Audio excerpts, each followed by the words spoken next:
Most people think their problem is overthinking, but the Stoics saw it differently. Your mind is not the enemy. Your habits are. Overthinking is not a sign of weakness.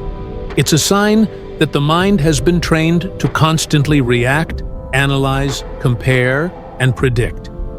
Just like a fire burns only when you add fuel, overthinking only exists because you keep feeding it. Today, we'll talk about the habits that silently feed your overthinking. And the moment you quit them, your mind becomes quiet. These are practical, tested, Stoic solutions. Habit number 1: running away from silence. A Stoic teaching says, "He who fears silence fears himself." One of the biggest sources of overthinking is simple.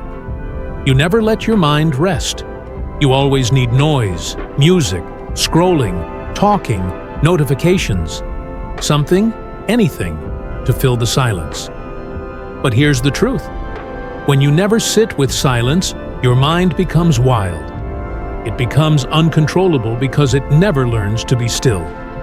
Stoics recommend a powerful practice: 5 minutes a day of intentional silence. No phone, no distraction, just being, not meditation, not breath work, just presence.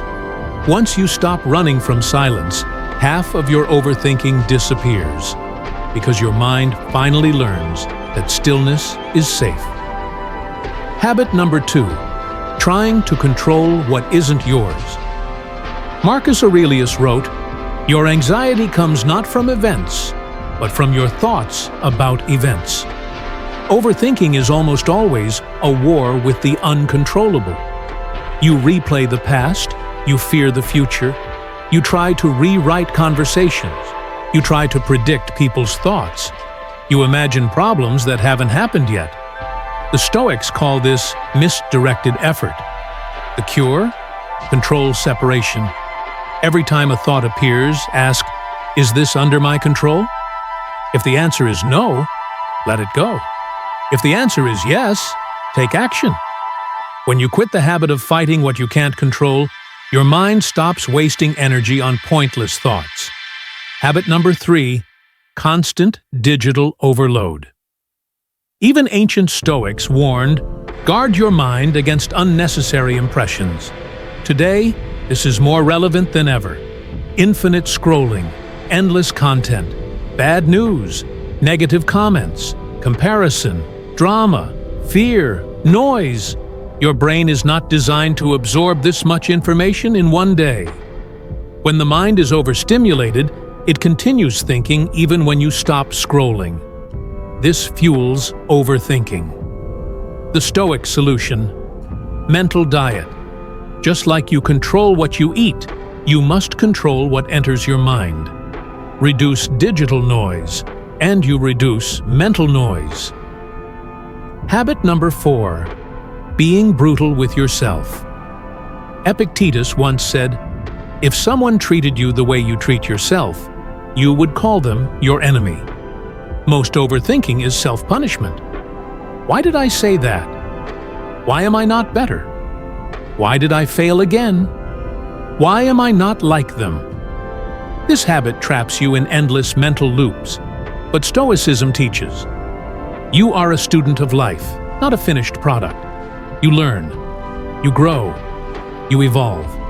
The moment you stop attacking yourself and start observing yourself, you break the cycle of overthinking. Habit number 5: suppressing emotions instead of understanding.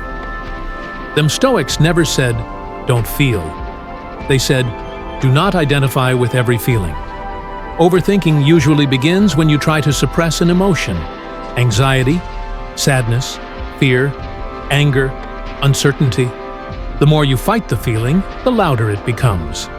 The Stoic method is observe without judgment.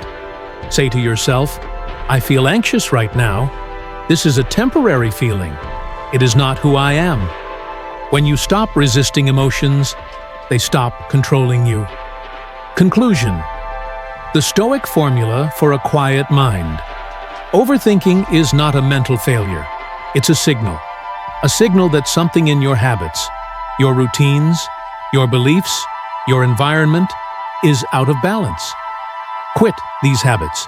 Running from silence, fighting the uncontrollable, consuming mental toxins, being harsh with yourself, suppressing emotions, and your mind returns to its natural state.